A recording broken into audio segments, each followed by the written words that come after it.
Boys and girls, ladies and gentlemen, day traders, closet swing traders, welcome to, I think it's Wednesday, right? I'm pretty sure it's Wednesday. So welcome to Wednesday. Hope you guys are having a good morning so far. Stress-free morning. Guys are all ready to go. Market is wild. We are in an interesting time in our lives. Let me do a new share. And I would say for like the first day ever, it's not that crazy of a move yet. Pre-market yet is the key word there, yet. But we are down a little bit. I think that's kind of expected. Just from yesterday's close on the SPY, at least. I believe the Qs as well. We'll take a look at that in a second. But yeah, pretty wild day yesterday in the SPY where and I think we handled it fairly decent as a team. So obviously opening down there at that key level, we were at a little bit of support. We did say probably going to be a retest. So if anybody was playing that retest, you guys banked it. I was not that confident that we were going to just for the fact that we were kind of opening below all the moving averages, that we were honestly going to be able to start climbing its way back up, and then that was going to hold and we didn't roll down. So but we were able to kind of recognize some of those wave counts in a longer term picture. So we were counting this wave. All right, so this is what, a 15-minute chart. But if we throw this onto a 5, we were kind of counting that this was wave 1, 2, 3, 4, and we were waiting for this move up higher. In a bigger picture, so now this is on a 15-minute. The 5-minute was a little bit more, a little curvy a little bit, but this is really just a resting period. So I would actually say we have 1, 2. I think we're in a wave 3. I don't know where this is going to open, but if we're going to use this pre-market as even wave 4, providing that we're not just somehow in the next 30 minutes, 27 minutes, we just start pushing up and we continue that wave. I would say this is almost a wave 1, 2, 3, 4, and then maybe we expect some bullishness. Maybe we dip a little bit further, but I kind of want to see this 413 hold. Like number 2. I'm not sure what that means. JTV. Let me see. And Bill wants to look at Roku. We got Rocket in the house. What is up, team? Greg Hill. Yes, sir. Did I say that correctly? I feel like I did, but I never know. Let's see. So I just want to take a look at the SPY. I think 1350-ish was the zone that we wanted to hold. Yeah, we're right at it right now. So we have a VPOC 413.25. Happy Wednesday. It is Wednesday. Hope you guys didn't get me a gift or nothing. That's crazy because I forgot. So yeah, let's see if this 413.25 holds prior to the market. I would expect almost some kind of a bounce to start coming in here ish in this range, but that would be a decent retest spot for the move on the SPY. And then again, I think in a longer picture, this is a 1, 2. That was a 3 to the end of the day. We probably get this 4. And then we're probably looking for 1 push higher, maybe double top. I think, again, we could probably break new highs, and then maybe we start pulling back a little bit. We are getting closer and closer to closer to that CPI number, which is going to be huge. And I think we start getting some positions moved around a little bit, just as people kind of set up for that as well. Oh, let's go. He says that's rude. So is today going to be another DJ show day? No, I think we got Johnny back in the mix today. So I think we got Johnny coming in. I mean, if nobody shows up, I'm staying. That's official. Take that to the bank. Yeah, if nobody shows up, I'm here all the time. I just don't do anything. So I'm free if nobody shows. But I think Johnny's back in the mix. So I think we got I think I'm 9 to 11, and then we got, I believe, Johnny. And if not Johnny, it might be Jeremy too, but I believe Johnny is back in the mix. But we will see. So again, Qs look very similar. We are again down a little bit, very small, all things considered, compared to that massive move. So the fact that we're kind of holding up, yeah, I think we could see a little bit more bullishness. That's what I'd be looking for. as long as some of these levels start to hold pre-market, we don't do anything crazy. Stephen King says, I think it's Yates stepping in for Johnny. Ooh, we got Yates. Yates in the house. Pretty pumped about that. DJ probably talks into the mic even. Yeah, it's like you're here with me, Justin. You just know. Yeah, I just keep talking no matter what. I don't even have a mute button. They have to mute me manually on their end. It's pretty crazy stuff. But we will see. So again, the cues. I think we're still going to lean a little bit more bullish today, at least for now, unless we open either much lower, something happens, news comes out, or just some technicals start to break down. But otherwise, I will be looking a little bit more bullish than bearish today. And let me see the chart for Roku. Just as it was asked about, Roku's got a really nice gap on it. It's gapping into a little bit. It's breaking a lot of resistance, but it is at a slight little resistance. Let me see. The next target, if we start pushing up higher, we're going to have 99.34. Then we're going to have $100.20. And that's also going to be a nice round hole number. And then probably 101.83. But it is gapping up through a lot. What I would suggest, what I think could happen is we get some kind of a pullback. Be looking for like a 96.43 zone. And then look for to buy long off of there. So see if we get a little bit of a pullback. It is a retest gap, but because we're clearing a lot of resistance, I don't think we have to retest the full day. Just into some of that like 96.43 zone will be a good spot to go long. That will give you better risk reward, but it does have a little bit of upside. And then the bigger target for me would be somewhere closer to 101.91, and I think that's going to be the max for today. It's going to be probably tough to get there as we'd have to break through a couple other pivots as well. There's rumors on Twitter that Roku is getting bought out by Netflix. Is Netflix responding to that? That would be kind of wild, actually. I don't even know if that would be. I guess that wouldn't be considered a monopoly since everybody else has streaming services now. You got individual companies that might be a deal that would go through. I don't know. This is my first time hearing that news, but yeah, Netflix. Probably the news came out right around this candle. Got clobbered because they're gonna have to spend some money. My guess. Longer term, probably decent though. I thought that would be an interesting combination though. That would be if that could go through and gets passed. I guess that Netflix needs better content. I think Netflix makes more movies than any movie studio right now. So most of the movies that are being produced are actually coming from Netflix. Yeah, I didn't say it was good movies. Some of them are good though. Some of them. Every now and then you get like, what was that Bird Box movie? You get there's a couple of them that come out that people talk about. What was the it was like the Chinese show where it's like a game kind of thing. I never even watched it, but Squid Games, yeah. So Squid Games, you get some random things every now and then. Oh, it was Korean, a Korean show. I don't know. I didn't even see it. I just know people were like, oh, you gotta watch Squid Games, and I'm like, I don't have time. It's the issue. Let's take a look at Tesla. So Tesla pre-market was looking very interesting. 720 was a solid resistance for some decent time. So pre-market, we were able to break through that on Tesla. On an hourly chart, let me share this screen real quick, just so you can see what I'm looking at. But I would definitely have, for me, a little bit of a bullish sentiment. I don't think we get a crazy run today. That's the only thing. Let me get the screen share.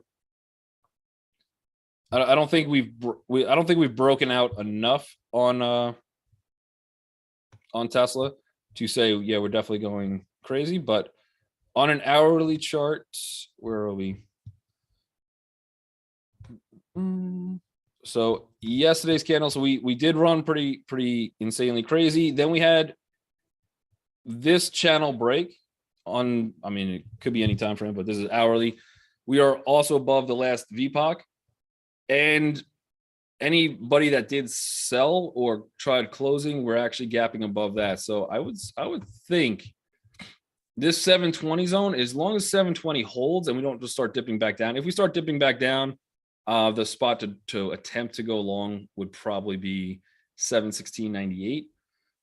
But if 720 holds, that's the spot that I'm kind of looking at. There's no VPOCs, just candle sentiment that probably anybody shorting, you might get a little burst at the open. Targets on this one though, again, we still have a lot of resistance in the way. As far as like, we got to get through some of those other major sell candles where if anybody's still holding, they might want to clear some of those positions out. Otherwise, I'd be looking for somewhere in the 736.83. Ultimately, I'd want to see Tesla get to 745. I just don't know if that happens today. That's going to have to also break that previous wick. But if the market picks up, Tesla's actually gapping up, and the rest of the markets are kind of gapping down a little bit. So Tesla does look a little bit interesting. I want to play that obviously to the bullish side, but again, the range on it might be a little tough. $10 for, well, it'd be $16 for Tesla. We could definitely make some money on it, but we'd have to have a pretty creative setup, I think, if we want to rock that one. If this one does come back and we're able to get it at somewhere in that 717 zone, that would give us better risk reward. But I think you might see a little. I'm anticipating, as long as we open at 720 or higher, that we can see a little bit of a further push. So we'll see on that one. JD.com. Jack says they spent less money making Squid Games than they paid Dave Chappelle for his special. Squid Games was Netflix's biggest show. But even the Dave Chappelle stand-up, like, there was controversy around it, which is actually good for Netflix. That's the same term. Any publicity is good publicity. Like, you don't think because of that, no matter what side of the argument you want to stand on, you don't think because there was a little more controversy that it got more views than it would have without. You seen Supernatural with Ricky Gervais? Yeah, I've seen. I kind of forget it, but yeah, I've seen it. I thought it was okay. I thought it was all right. Yeah, so decent little gap on JD.com, but it does have a little resistance that it's going to be pushing into as well. I'd probably be looking for maybe about a 66.40 target is the next target that I have kind of on my screen that's not really retested. And actually that one was retested. So now I think it's a matter of just kind of coming into some of that resistance. So I don't know how far this is going to move. I think we've seen a lot of the Chinese stocks gapping poop lately. But BABA also has a decent gap from what I saw pre-market, just running through some of the stocks. But yeah, so same thing on this one. This one's interesting, at least because we're not in any pockets of liquidity whatsoever. So BABA has the ability to probably push a little bit higher, maybe into 110 zone. It gives us $2 the upside, maybe a little bit more, getting slightly into that probably 111 zone. But again, it will be a retest gap. So see if we go bullish at the open or not. But there's nothing in this zone really holding BABA back. So it does have some room to give at least an initial push. Again, maybe to that 111 we get to. Probably expect some kind of a fade at that point. But it's starting to look decent. We have a nice little pattern on this. Kind of almost looks a little head and shoulder-ish. Down here, that's probably the neckline, I guess, which is kind of strange. But even if we're using this as the neckline, that's 92.06. That broke, that retested, and looks good. Looks like we're going to get some continuation. Again, I wouldn't be a buyer for the long term yet, but I will be probably nibbling soon. I know Falco is going to stay away from it for a little bit. I might even be, if we do pull back, I might pick up a leap on BABA just in case. And I'm going to fully expect to lose on that. But if in the case, I think September we have a little more clarity. So we do have some time. You don't have to rush into a leap on it. But if this thing does start to pull back, yeah, I'd probably be looking for some kind of a leap again, just to get some kind of coverage. Matt says, "What's a leap? A leap is just a long-term call, pretty much. So a call contract for a long term, but usually, I think it's actually defined as 6 months. Anything past 6 months, I usually define it like 9 months to a year is the expiration date."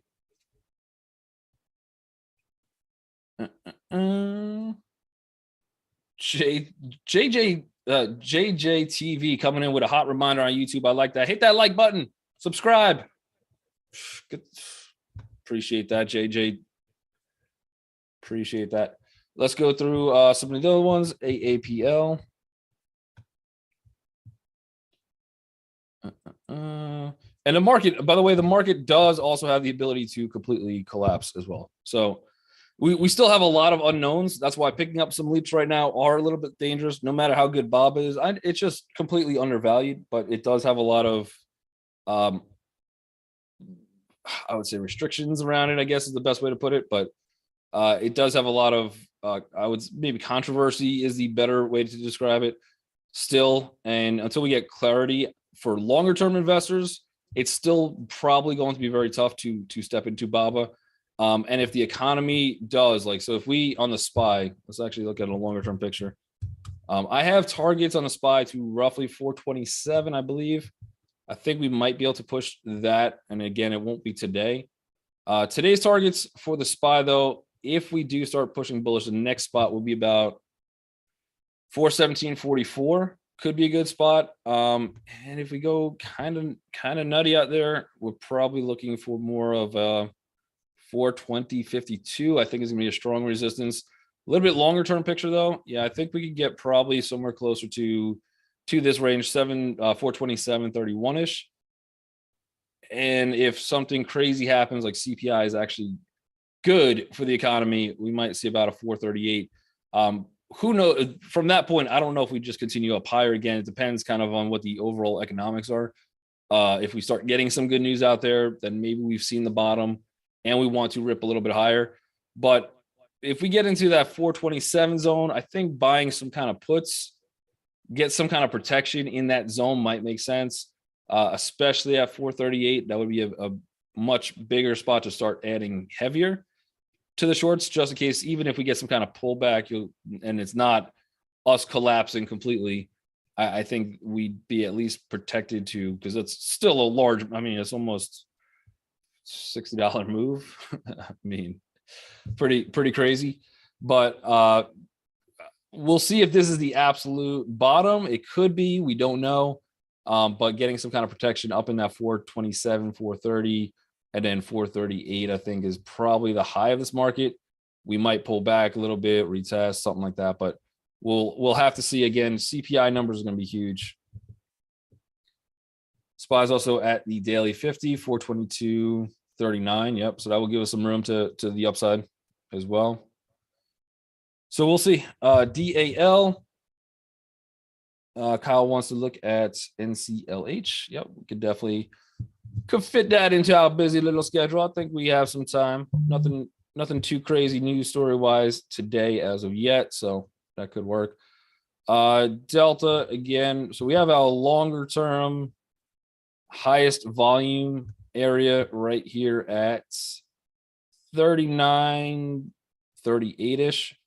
We did break that. We're actually trapping a little bit more bulls, but we are opening currently at some type of a little bit of support from yesterday, the VPOC. So if that holds, great. Maybe we could retest close to the highs. That's that 39.72. It did run fairly bullish yesterday. However, a lot of those bulls toward the last 3 hours of the day, 3.5 hours a day, we'll say, or kind of getting trapped a little bit. So we'll see if that 39.25 holds down there, though. The only issue is now we're below that 100 10 EMA, which I want to try to get back above that before I start jumping in bullish. But this one kind of a little bit weaker just as far as open goes. NCLH.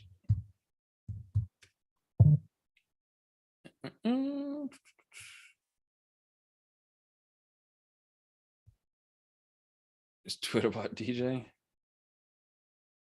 Jose says a white screen. There's not a real DJ. There's a white screen. Can you guys see my screen?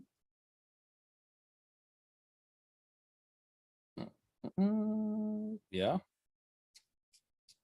Oh, because I'm using TradingView. I got all right. Yeah. All right. Settle down, crew.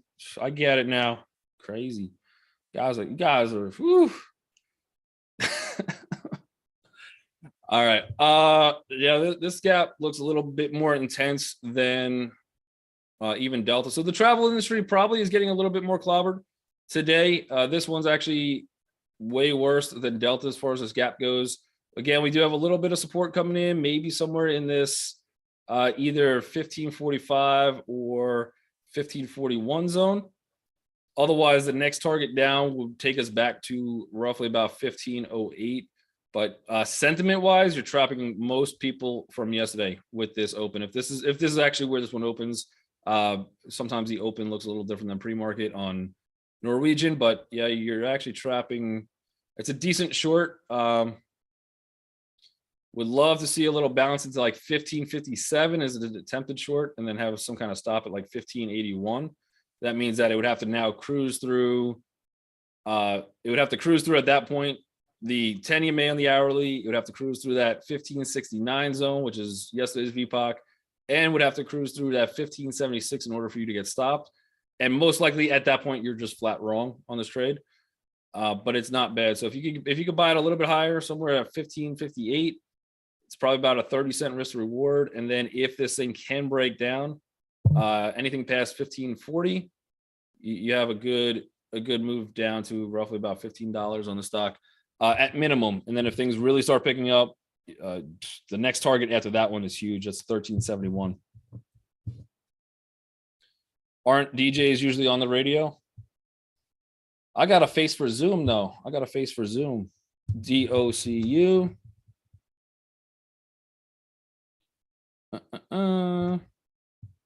It's also why I keep the camera off too.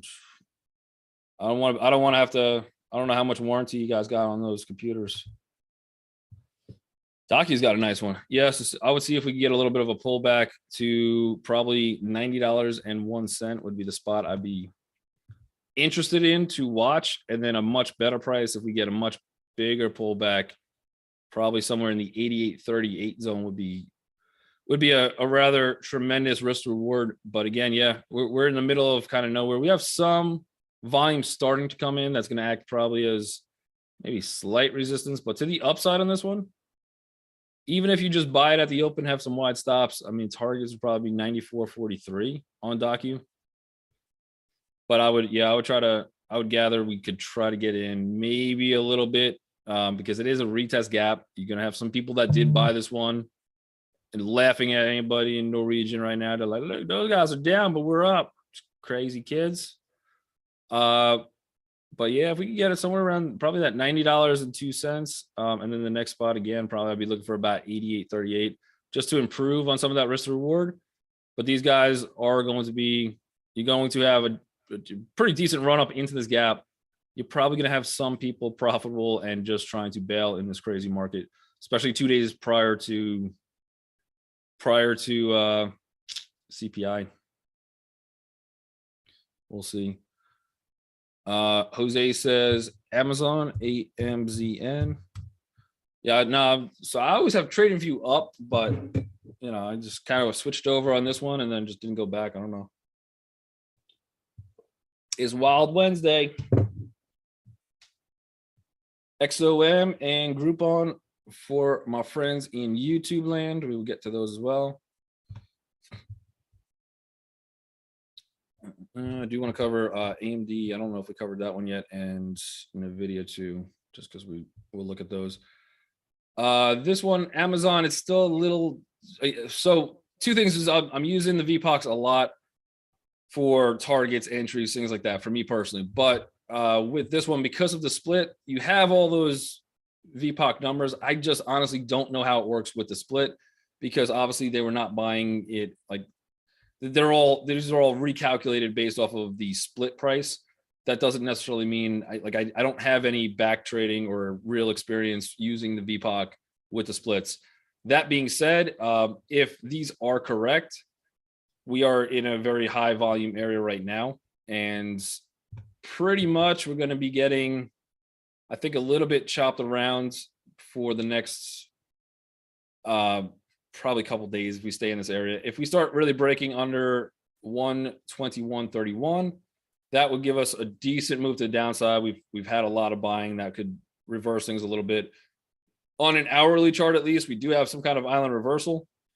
So that's typically a little bit more bearish. And right now, at least, we did also attempt to break a 10 EMA yesterday.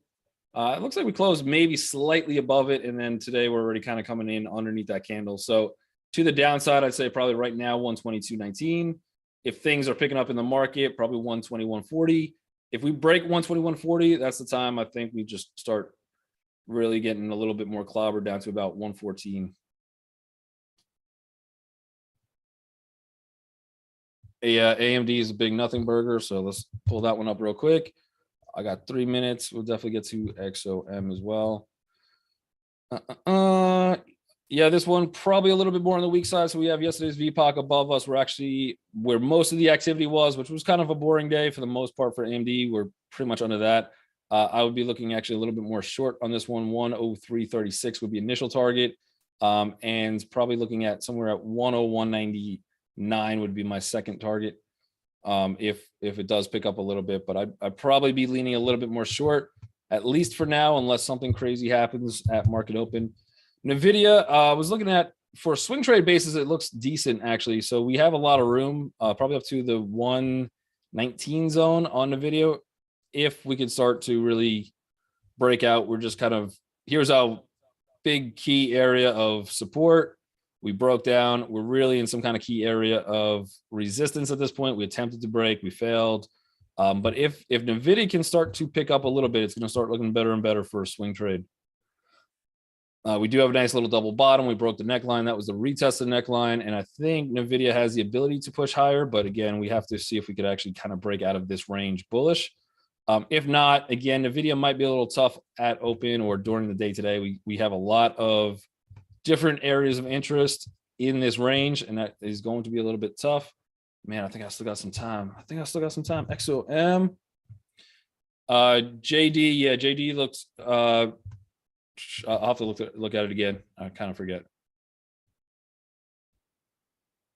It was a nice gap on JD, I believe, but it was a little bit into resistance, so I'd kind of want to see if we could get it a little bit lower. ExxonMobil, just beast moding, and there's no resistance in the way to speak of. So yeah, if I have XOM, I'm in it, and I'm gonna keep holding it. There's no reason not to, especially if oil does keep going up. But yeah, for day trade purpose, I don't know. I really don't personally day trade this one. I would say not buying it here. If you want to attempt, maybe try for like the 102.90, but I think most of the moves probably already happened. Probably has to come back at some point, but again, I'm not going to just randomly short XOM. And what was the other one? Groupon, GRPN.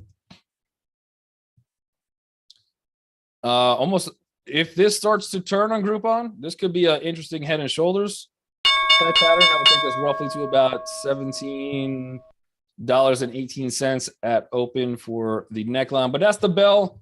That's my cue, YouTube. I got to let you guys go. Love you guys. Hit that like button, hit the subscribe, check out Real Life Trading, see all the new content that comes out, and we will catch you